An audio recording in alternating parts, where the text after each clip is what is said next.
what is my number one goal? And then whatever the goal is, I'm like, okay, so I don't really need to, park my car and then go check the mail and all that. The mail will be there tomorrow. I just want to see the kids. I want to go play with them. And then I want to, cook dinner. And after dinner, that's it, man. I'm shut down for the rest of the afternoon. I'm, calling it a night. Yep. Maybe read a book or whatnot. But it's so much easier to execute and see what the goal is. But if you don't 10X it, when I get home, I say hi to the kids. I walk in my room, change my clothes. Now I'm surfing on the web because for whatever reason, I picked up my phone. There's so much crap. Next thing you know, an hour and a half went by. Right. I went home for like 4 hours and you go to sleep. Yeah. So I just farmed an hour and a half for no freaking reason whatsoever. Right. And so when you think about that in the 10X terms, it's so much easier to execute on what needs to be done. Mm-hmm. I'm instantly in the kitchen with the kids, with the woman and she's sitting there cooking, bless her heart. And I'm the sous chef. I'm not the chef. I can't cook for shit, but she'll tell me to chop up whatever. And I'm just, following orders, but we're together. We're a family. Yeah. And I always forget that when I don't 10X it. Right. I screw around in the bathroom. Next thing I know, a half hour, 40 minutes will by. And I'm like, well, that was a waste of freaking time. And I had nothing to show for it. Yeah. I think it's going to be really good for me because the more I think about it, because we joined, like you said, the Man of War Society. And so you're just surrounded by all these men who might have already 10X, but if not, they're just doing fantastic. Yeah. And it makes you want more. And for me, I wanted the more, and I had that plan going. I was focusing on that stuff. Like, okay, I'm going to get an estate attorney everywhere. I'm going to get the estate planning. I'm going to get this done. I'm going to do all these things. But the problem was what kept pulling me back was that 80%. I always had to focus on the 80%. Why? Because it's my livelihood. And I just spent 22 years of my life building that business. And my clients are friends. Those people are important to me. Also, nobody can do it better than I can, right? Yeah. But no, my son will do a fine job. But the piece I was missing, I was putting all these pieces together to get here, but I still had to take 80% of my time and focus on the stuff that doesn't excite me. It's not as important, that I should really give someone else the opportunity. They talk about in that book, CEOs should think who, not what. Like, not what is the work you need to be doing, who should be doing this work. A good CEO isn't going to say, he's not going to say, this needs to get done. He's going to say, who needs to do this? Because he wants it done, but he's not going to do it. But he's going to find the right person for that job who loves that job.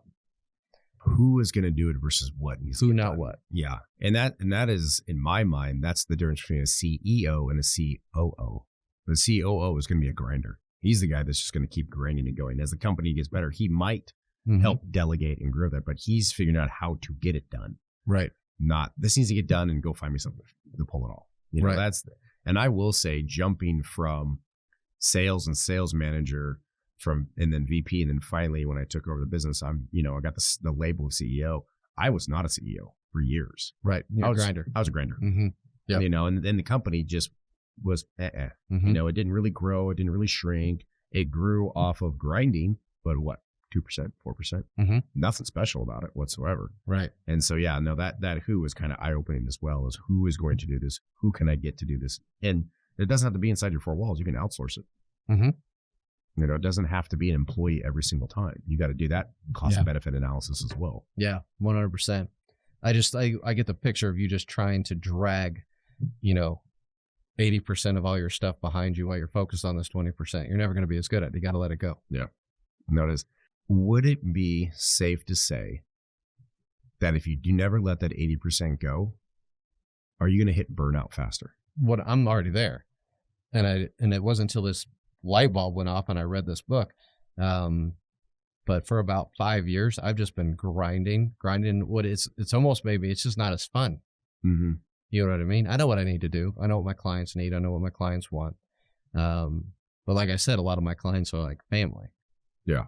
And then once you serve them for so long, you don't think anybody else can do a better job. Plus, if you bring somebody else in, they're going to start getting upset, even though you're doing it for them. They still get upset. It was funny because I had a protege and she took over all my sales, and for a year I was a helicopter mom. Oh my God, I would just hover over her all the time, do this, do that, do this, do that, and drove her up a wall. And finally, she kicked me out, and I let her. I was like, fine, whatever, and I left.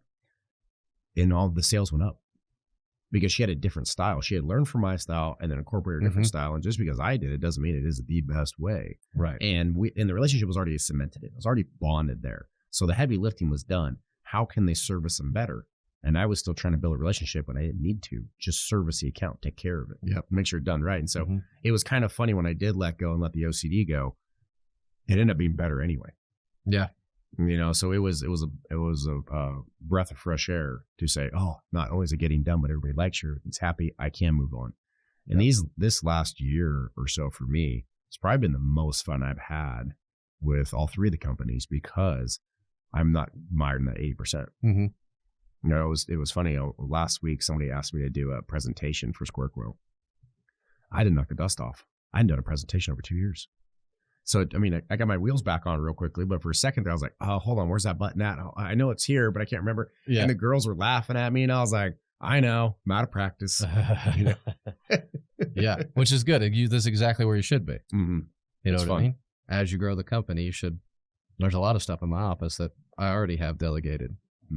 They're like, can you take this check? I'm like, I can, but I don't know what to do with it when I get it. Girls got to scan that in somehow. They use their wizardry. Get it scanned in. Don't know how it happens.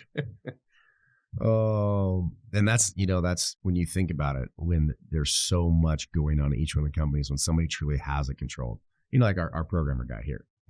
Yeah, I own the sign company, but I don't know how to run that router. I don't know how to, program that G code. Right. I could if I wanted to, but that would be a complete waste of time.